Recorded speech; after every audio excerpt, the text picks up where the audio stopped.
안녕하세요. 주일 찬양팀입니다. 오늘 저희가 준비한 특송곡은 예수로 살리라는 제목의 곡입니다. 우리 이 곡의 마지막에 보면은 내 전부 되신 예수로 살리라는 그런 고백이 있습니다.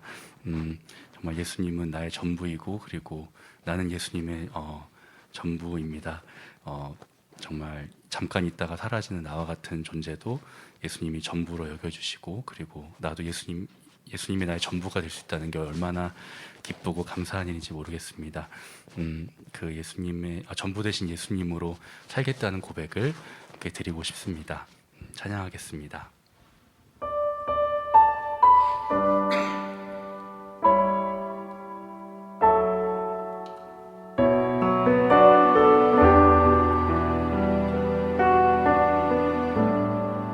계절은 흐르고 꽃은 피고 저도 시들지 않을 생명이 있는 바랄 수 없었던 죄인인 나에게 생명의 주님 자신을 주셨네.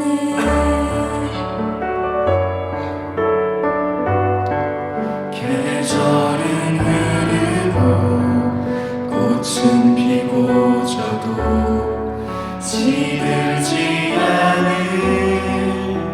생명이 있네. 바랄 수 없었던 죄인인 나에게 생명의 주님 자신을 주셨네.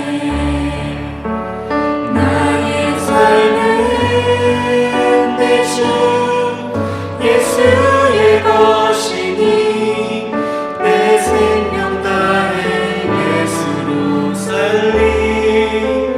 내 모든 것 내 주 예수의 것이니 내 전부 되신 예수로 살리. 바람이 스치듯 삶은 지나가도 꺼지지 않을 소망이 있네. 그 길을 떠나서 헤매는 자들이 주를 찾도록 나 살기 원하네. 나의 삶은 내 주 예수의 것이니 내 생명 다해 예수로 살리. 내 모든 것 내 주 예수의 것이니 내 전부 되신 예수로 살리. 그런즉 이제는 나 산 것 아니요 내 안에 주께서 사시는 것이라. 그런즉 이제는 나 산 것 아니요 내 안에 주께서 사시는 것이라.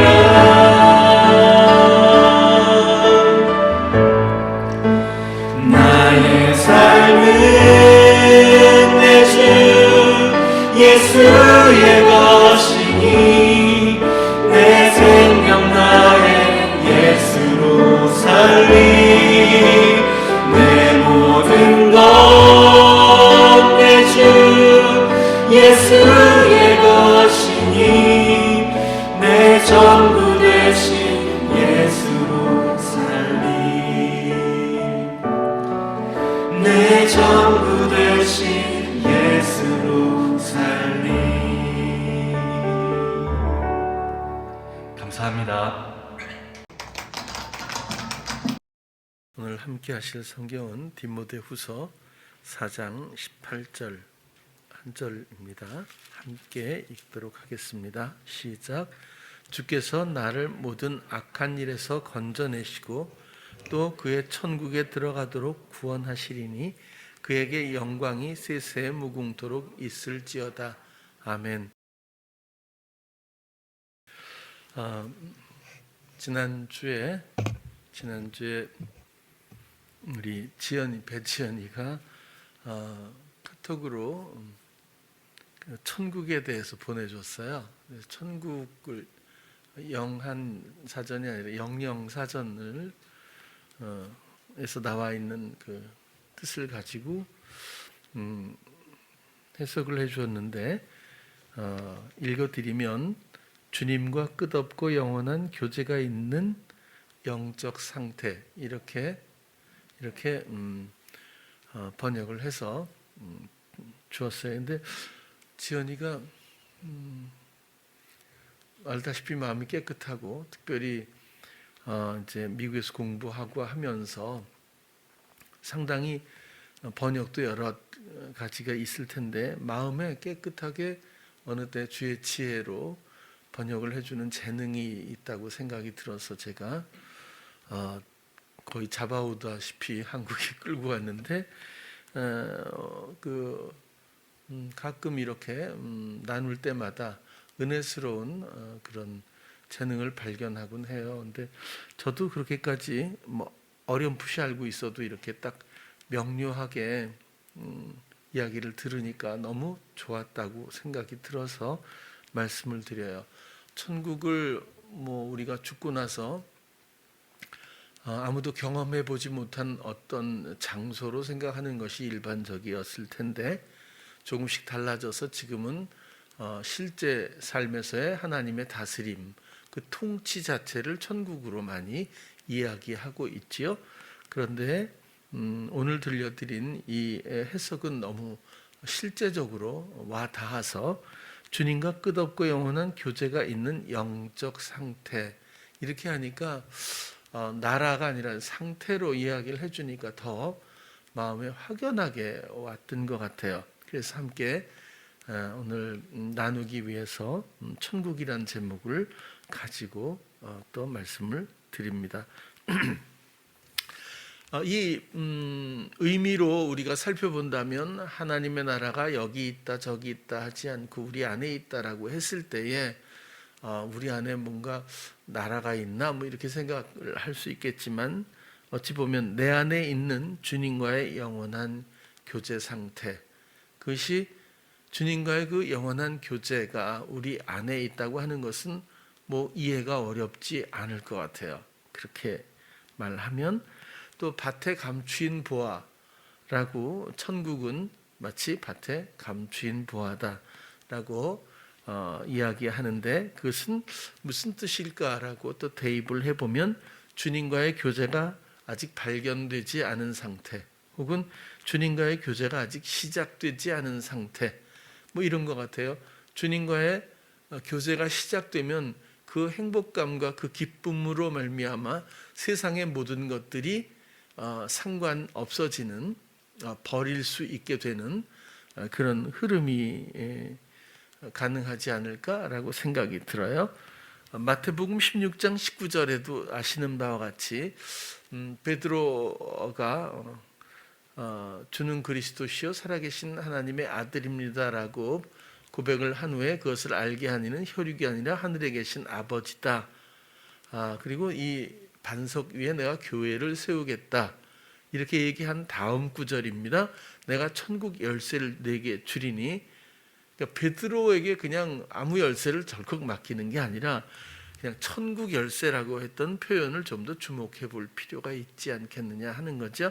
내가 땅에서 무엇이든지 매면 하늘에서도 매일 것이요 내가 땅에서도 무엇이든지 풀면 하늘에서도 풀리리라 하시고 마치 베드로에게 어떤 권능을 주는 것처럼 자칫하면 오해할 수 있겠는데 그것이 아니라 천국 열쇠, 천국을 다시 말해서 영원한 그리스도와의 교제 상태라고 한다면 그 상태에서 그 뜻대로 하고자 하는 믿음과 사랑으로 말미암아 순종할 수 있는 연합의 관계가 교제의 관계가 이루어지고 나면 우리를 통해서 다스리기를 원하시는 하나님의 뜻에 따라서 그가 순종으로 하늘의 뜻을 이루어 나갈 수 있게 될 때에 하늘과 땅에 또 영적인 또 육적인 모든 것들이 합일되고 그리고 일치될 수 있을 것이다 라는 짐작을 우리가 가능케 합니다. 그래서 여기서도 천국 열쇠를 줄 테니까 뭐 땅에서 뭐 메고 하늘 이런 얘기가 마치 생활 방편적으로 또 사람들은 생각할 수 있어요. 예수 믿으면 잘 된다라는 이런 개념들이 너무나 오랫동안 기본적으로 많이 깔려 있기 때문에 자꾸 그렇게 해석하려고 하는지 모르겠지만 천국이 먼저입니다. 그리스도와의 영원한 교제가 전부입니다.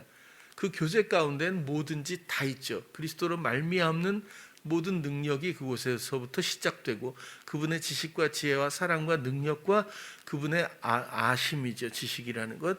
그분의 예비하심과 선한 다스림과 그 모든 것들이 그곳에 있고 이 신실한 교제 가운데서 우리는 연합이라고 하는 어떤 관계 가운데서 모든 것들을 공유하고 또 기업처럼 상속받고 우리를 통해서 하시고자 하시는 그분의 뜻에 따라서 우리가 표현할 수 있는 위치에 놓이게 된다. 그래서 하늘과 땅의 모든 하나님의 뜻이 하늘에서 이루어진 것처럼 땅에서도 이루어진다라고 말씀을 드릴 수가 있겠습니다.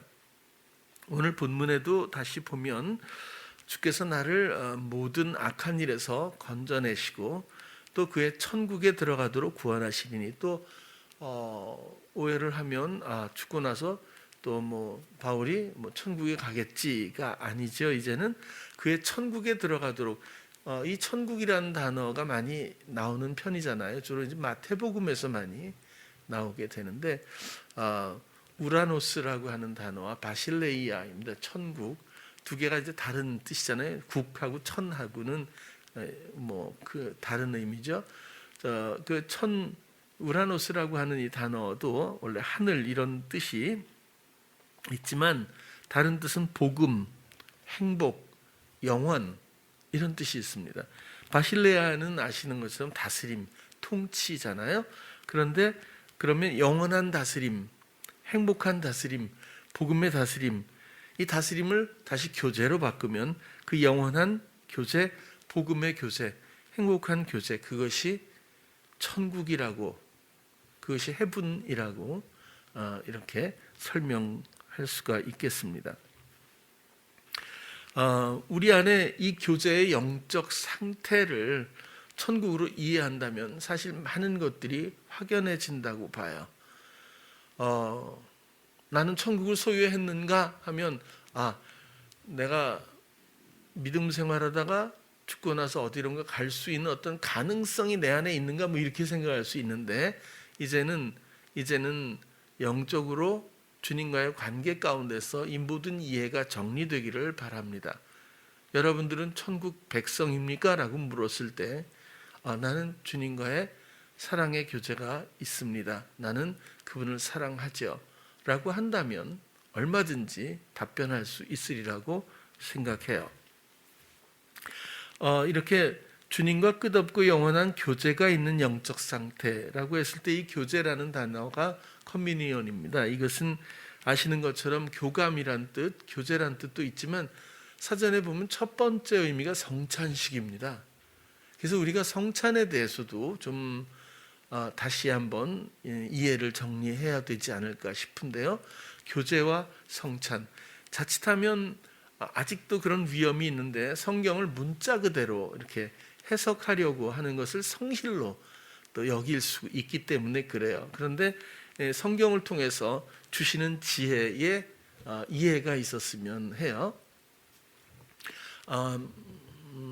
캐톨릭에서는 지금도 영성체를 예배 때마다 미사 끝나고 꼭 준다고 해요. 저는 미사를 드려보지 않아서 모르는데 굉장히 중요한 의미의 예식입니다. 예수님이 이것을 기념하라 해서 항상 하게 되는데 처음에 루터도 사제였기 때문에 종교개혁 당시에도 전부 매주 예배 때마다 했었다고 해요. 근데 의견이 분분해서 뭐 1년에 4번 하자는 사람도 있고 특별할 때 하자는 사람도 있고 하면서 지금은 뭐 하긴 하는데 그냥 또 교회마다 다르고 저 같은 경우는 이제 1년에 한 번 정도 하면 그냥 이렇게 하는데 뭐 잘한다고 소리는 못 들을 거예요. 자꾸 하면 좋다고 다들 교계에서는 그럴 텐데 형식보다 중요한 것이 실제 교제이기 때문에 그렇습니다. 근데 그 영성체를 먹으면 화채설이라고 해서 내 몸을 먹으라 이렇게 되니까 먹자마자 그것이 그리스도의 몸으로 변한다. 이게 화채설이거든요. 근데 기독교에서는 아마 상징설로 보통 이야기하죠. 이것은 몸을 상징하는 것으로서 우리가 받는다. 근데 더 중요한 것은 아시다시피 이것은 연합의 관계입니다. 참여하는 거거든요. 그 피를 마시고 그 몸을 먹는다는 상징은 결국 그리스도의 대속의 죽음에 나의 죽음, 그 그리스도의 몸에 그 그리스도의 그 대속의 또 희생의 그 사랑에 연합하여 이젠 그분의 뜻에 하나 되고 그분을 사랑하고 그분의 뜻 안에서 교제하는 어떤 이런 참회의 의미가 그곳에 있다는 거죠. 그냥 뭐 이런 형식이 무엇을 보장할 수는 없기 때문에 그렇게 말씀을 드립니다. 그래서 성찬식이 교제라고 하는 이 단어는 교감이라고 하는 이 단어가 결국 성찬식이라고 하는 어찌 보면 상당히 거리감이 있어 보이는 그런 의미를 같이 갖고 있는데 단적으로 말해서 주님이 함께 죄인들과 먹고 마셨던 그 만찬들, 식사들 그것은 교제라는 결국 그렇게 귀결이 되는 것이고 마지막 최후의 만찬조차도 그것은 마지막 교제로 이제 제자들과 그렇게 여겨야 해서 성찬이라는 것을 우리가 거룩한 만찬 이렇게 하다 보니까 뭔가 굉장히 형식에 또 치우치다 보니까 이 좀 거리감이 이해해서 생긴 것 같아요. 그런데 이것은 한마디로 주님과의 교제, 주님과의 연합 뭐 이렇게 생각하면 그 식사의 의미가 그렇다고 생각하면 어떨까? 그렇게 생각해 봐요. 마태복음 26장 이 장면이 그대로 나와 있죠. 저희가 먹을 때에 예수께서 떡을 가지사 축복하시고 떼어 제자들을 주시며 가라사대 받아 먹으라 이것이 내 몸이니라 하시고 또 잔을 가지사 사례하시고 저희에게 주시며 가라사대 너희가 다 이것을 마시라 이것은 죄 사함을 얻게 하려고 많은 사람을 위하여 흘리는 바 나의 피 곧 언약의 피니라. 그러나 너희에게 이르노니 내가 포도나무에서 난 것을 이제부터 내 아버지의 나라에서 새 것으로 너희와 함께 마시는 날까지 마시지 아니하시니라. 이 자칫 감람산으로 간 건 놔두고의 29절 보면 어찌 보면 좀 이렇게 보면 좀 이상한 것 같아요. 저는 왜냐하면 그리고 바로 감람산으로 갔다고 30절에 그러잖아요. 찬미하고 감람산으로 갔다. 감람산에 가서 어떻게 됐죠? 그날 밤에 기도하고 잡히시잖아요. 근데 그럼 29절이 좀 그렇지 않아요? 이젠 곧 예수님은 아시잖아요. 가면 이제 잡히고 이제 그날 밤에 고문을 당하고 그 다음 날 십자가에 달리시는데 뭐 29절에 금주의 어떤 결단을 구태여 말하실 필요가 있는 건가? 어차피 최후의 만찬인데 이제 다시는 내가 아버지의 나라에서 새 것으로 먹기 전까지는 나 이제 안 마실 거야. 이렇게 하고 저 감람산으로 가실 필요가 있겠냐는 거죠. 다시 말하면 이것은 금주 선언이 아니라 나 술 안 먹을 거야 이런 얘기가 아니잖아요. 그게 아니라 아버지 나라에서 새 것으로 다시 말하면 육적으로 오셔서 육신적으로 먹고 마시면서 상징적인 말씀을 이해를 시키기 위해서 했지만 이제는 정말 영적으로 나의 몸을 찢고 나의 피를 흘리는 그 일을 통해서 이젠 아버지의 나라에서입니다. 천국입니다. 모든 이들의 마음속에 오셔서 주님이 교제를 시작하며 그런 얘기 아니겠어요? 그 영원한 교제 자체를 우리가 천국으로 이해하고 있다면 새 것으로 영적인 거죠.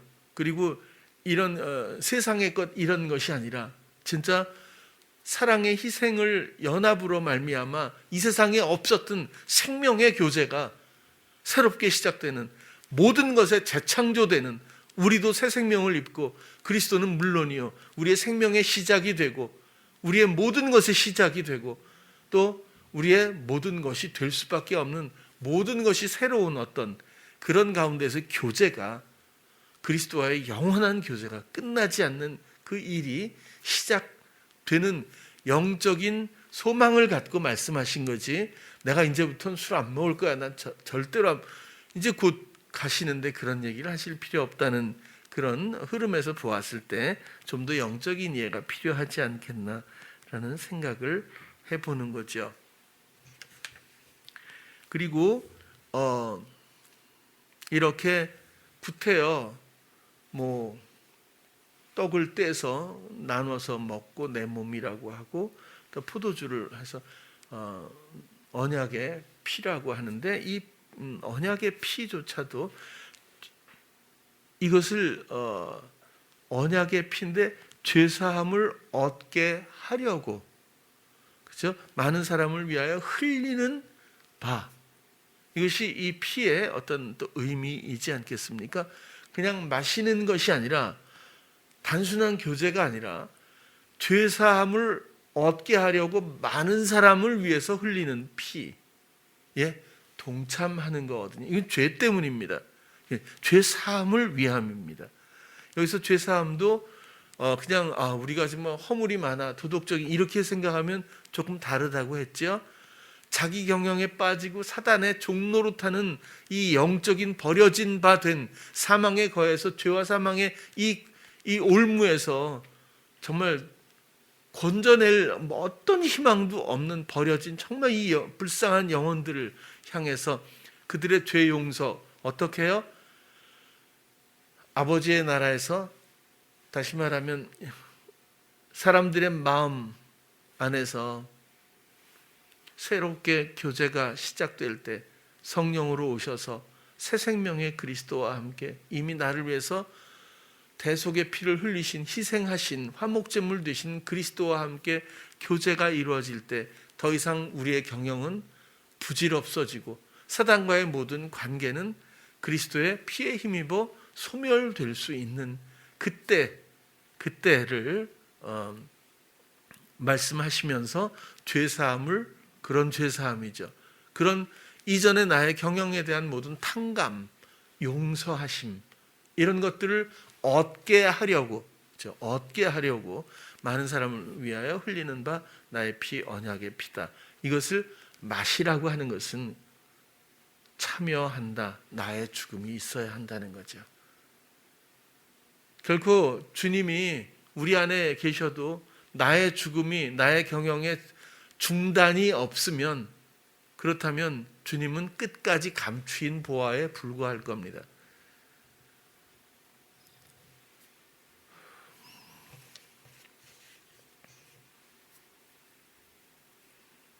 그리고 포도나무의 가지를 설명드릴 때도 아마 말씀드린 적이 있었는데요.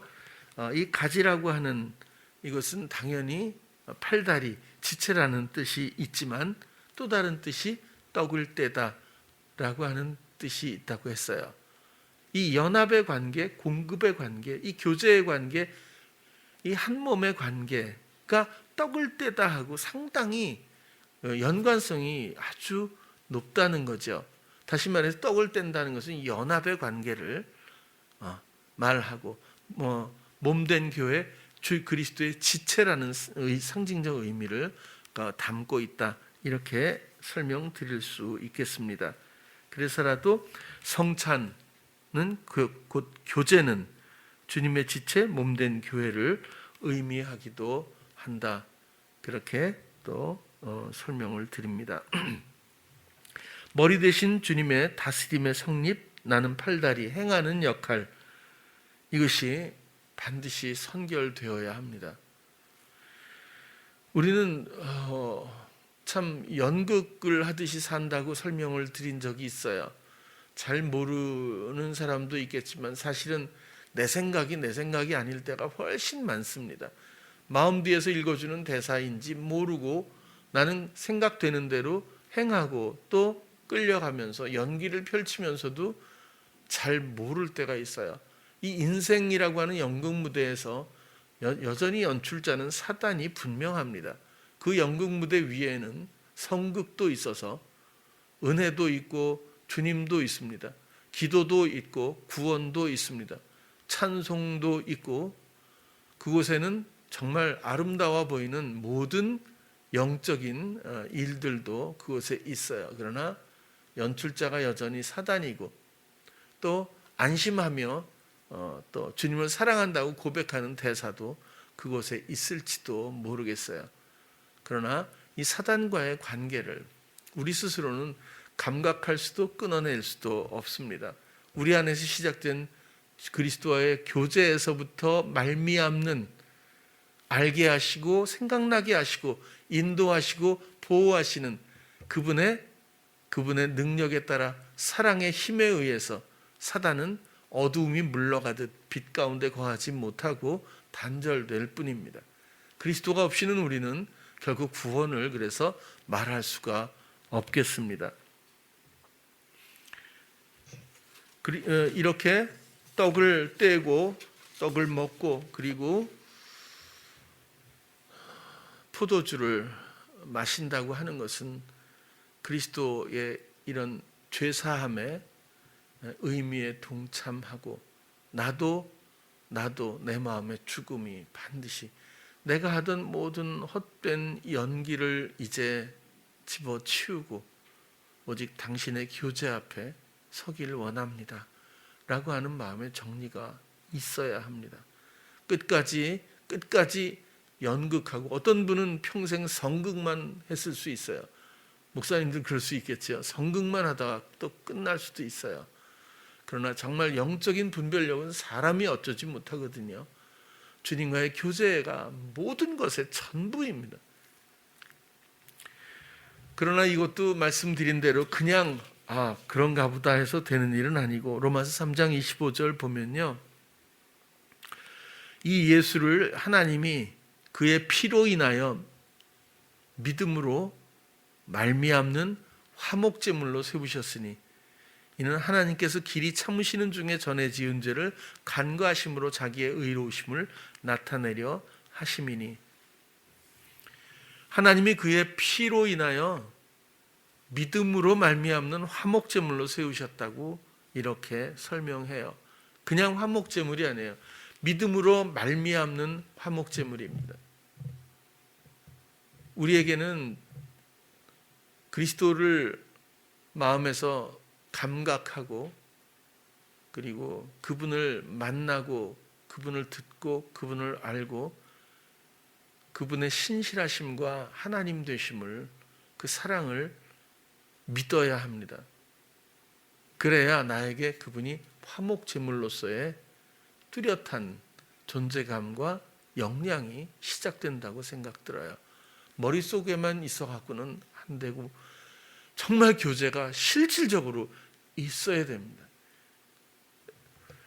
간혹 보면 너무 비약적인 설명을 들을 때가 있어요. 예수 그리스도께서 피 흘려 돌아가심으로써 죄사함을 받고 여러분들은 하나님의 백성이 되었습니다. 할렐루야, 아멘, 이렇게 하면 성경에 이렇게 써 있기 때문에 그래서 여러분들은 그걸 믿어야 한다 이렇게 얘기하는 얘기도 들은 적이 있어요. 근데 그게 그렇게 한다고 된 일일까요? 그래서 좀 더 확연하고 선명하고 실질적이어야 한다고 자꾸 생각이 들어요. 여러분, 이것은 여러분 한 사람의 영혼과 하나님의 문제입니다. 어떤 이론이나 공유할 수 있는 세상적인 지식 이런 문제가 아니잖아요. 내 마음에 그리스도가 느껴지지 않는데 내가 무슨 수로 그분과의 교제에 대해서 말할 수 있겠어요. 또 이런 것들은 우열의 문제가 아닙니다. 감추어져 있는 것뿐이죠. 내가 열심히 노력해서 뭘 만든 다음에 이거 합격 불합격 이런 문제가 아니잖아요. 그냥 있어요. 그냥 처음부터 떠나신 적이 없을 만큼 하나님은 그저 사랑일 뿐이지 않아요. 변함도 없으신 그분이 우리 안에 이제는 우리를 위하여, 우리는 못하니까 우리를 위해서 우리의 모든 것 되시는, 또 우리의 모든 것 되시기 위해서 희생하신 그 그리스도로 말미암아 우리와 화목하게 하시기를 위해서 하나님이 약속하시고 이루신 그리스도가 우리 안에 있고, 그리고 그 교제를 기다리고 있습니다. 발견되기를 오히려 기다리고 있다라고 밖엔 말씀드릴 수가 없을 것 같아요. 선명한 교제가 있기를 바랍니다. 이것은 여러분들이 믿음으로 정말 그분의 관심을 갖고 일상에서 정말 또 마음에서 읽어주는 성향적 생각을 내가 말하고 행하는 이런 삶을 정말 경계하고 끊어버리고, 그것조차도 주가 주시니까 주님 나를 지켜주십시오. 내 허망한 생각에 정말 방황과 같은 이런 유형들에서 나를 붙들어 주십시오 라고 주님을 믿고, 주님이 나를 사랑하는 그 모든 흐름과 그 지키심의 모든 역량을 믿고 언제나 관심을 갖고 당연히 부탁을 드려야 마땅합니다. 그러면 생각나고 감각이 당연히 주어지기 시작하거든요. 그렇게 해서 그리스도와의 교제가 나의 전부라고 하는 것에 대한 이해가 확고했으면 좋겠어요. 우리의 목적이 뭐죠? 많은 것들을 목표로 우리가 살아왔어요. 이룬 사람들도 있고 덜 이룬 사람도 있겠죠. 근데 이것은 끝이 없어요. 좋은 학교, 좋은 직장, 좋은 배우자, 여기까지만 가면 아니, 이제 아이가 태어나면요, 아이에 대해서 또 많은 목적이 또 있잖아요. 목표가. 그걸 또 이뤄가면 그걸로 또 끝날까요? 평생 그런 것 같아요.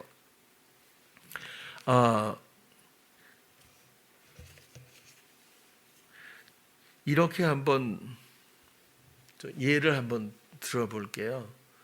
우리 올리브에 이렇게 어떤 청년이 1년 좀 전에 들어왔어요. 1년이 좀 넘었는데 진짜 웬만하면 다 도망가는데 너무 성실하게 일을 잘해준 거예요. 일을 잘하고 안 도망가고 1년 동안 잘했어요. 우리 한박이보다 1살 많은 친구인데 그게 잘 됐는데 1년이 딱 된 거예요. 1년이 됐는데 제가 이제 그동안 너무 잘해서 성실해서 그 과장 대우를 해주겠다 그랬어요. 1년이 딱 지난 며칠 전인데 1년이 딱 지나니까 갑자기 사람이 돌변했어요. 그러더니 근로계약서 얘기를 하고, 그다음에 1년에 연차로 15일을 쓸 수 있는 것 이거 얘기하고, 그다음에 그 15일을 자기가 충분히 못 쓰면 나머지는 시급을 쳐서 지불을 해야 하고, 법적으로는 맞는 건지 모르겠어요 이게. 아무튼 그리고 이렇게 쭉 하는데 웬 노조에서 오셨나 이런 생각이 드는 거예요. 너무 막 그런 걸 막 얘기를 하니까 갑자기, 그리고 그런 것까지는 괜찮은데 갑자기 막 가르치기 시작하고 뭐 하면서 다른 사람한테도 막 그렇게 해서, 웬만해서는 지혜가 안 그러는데 지혜가 화가 날 정도로 막 사람들한테 막 함부로 하는 거죠. 막 말해도 대답도 안 하고 막 굉장히 마음이 높아지고 거만해진 것 같아 보니까. 근데 자꾸 얘기를 듣고 며칠 동안 계속 시간이 가면서 듣는데 막 다 속상한 얘기, 너무너무 속상하고 뭐 이런 녀석이 다 있나 할 정도로 막 그렇게 된 거예요. 그래서 안 되겠다. 그래서 나를 자꾸 내가 아침에 하루 내가 가서 아무튼 어떻게 해서든지 이걸 해결을 뭐 그만두든 뭐 하든 아무튼 해결을 해야 되겠다라고 생각을 하게 되잖아요. 화가 나지 않겠어요? 태종이도 많이 힘들었다고 그러던데 아무튼. 근데 제가 드리는 말씀은 어떤 경우나 사람 관계가 아니잖아요. 그러면은 제가 성진이랑 차를 타고 가면서 그랬어요. 지금부터 가는데 그 친구가 했던 모든 것들에 대해서 내가 상한 감정이나 내 판단이나 분노를 사로잡혀서 뭔가 내가 표현을 한다면 연출자는 사단이 될 것이다. 그런데 어떤 것도 0점을 딱 잡고 나는 없고 나의 어떤 것도 남아있지 않고 오직 주님이 다스리시고 이런 상황도 주께서 허용하신 뜻이 있으니까 그 순간 주께서 생각나게 하시는 대로 내가 통로가 될 수 있다면 사람의 마음을 만지시는 주님의 결과를 보게 될 것이다 그래서 갔어요. 가고 제가 한 10분 정도 얘기를 한 것 같아요. 쭉 얘기를 하고 나왔어요. 그랬더니 아영이가 누구한테 그랬대요. 무슨 얘기를 하시고 간 거냐고. 그래서 왜 그러냐니까 사람이 갑자기 엄청나게 순한 양이 됐대요. 그러냐고. 그 다음에 내가 못 봤는데 갑자기 사람이 완전히 변했다는 거죠. 만약에 안 변했으면, 여러분 이런 데서도 이 좀 모호한 게 있어요. 이렇게 해서 좋은 결과가 나오면 그게 잘 됐다고 생각하거든요. 근데 오히려 싸움이 일어났어. 그러면 뭔가 제가 믿음이 부족한 걸까요? 저의 믿음은 주님하고 저는 알겠죠. 그렇죠? 근데 결과를 보고 뭐라고 하는 건 좀 문제가 있을 수 있어요. 왜냐하면 그걸 허용하시는 또 뜻이 있거든요. 그러면 주님 왜 이런 상태가 또 이렇게 전개가 되는 거죠? 당신이 원하시는 대로 되는 줄 믿고 또 저의 역할을 알려주세요 하면 되는데, 그런 어떤 격한 반응이나 다른 예상치 못한 반응이나 예의에서 어긋나는 상황들을 맞이했을 때 순간 내 마음 뒤에서 읽어주는 대사는 여지없이 새치기를 하거든요. 그런 것들이 조금만 가미되면 격길로 가는 거죠. 그때부터는 다른 무대에서의 연출이 또 시작되고 나는 연기를 또 할 수밖에 없게 된다는 원리를 말씀드리는 거예요. 믿음으로 말미암는 화목제물이라고 했잖아요. 우리는 성찬에 왜 구태여 떡을 떼서 먹고 포도주를 마셔야 합니까? 그리스도의 죽음에 나의 죽음이 있어야 그분과의 교제가 시작되거든요.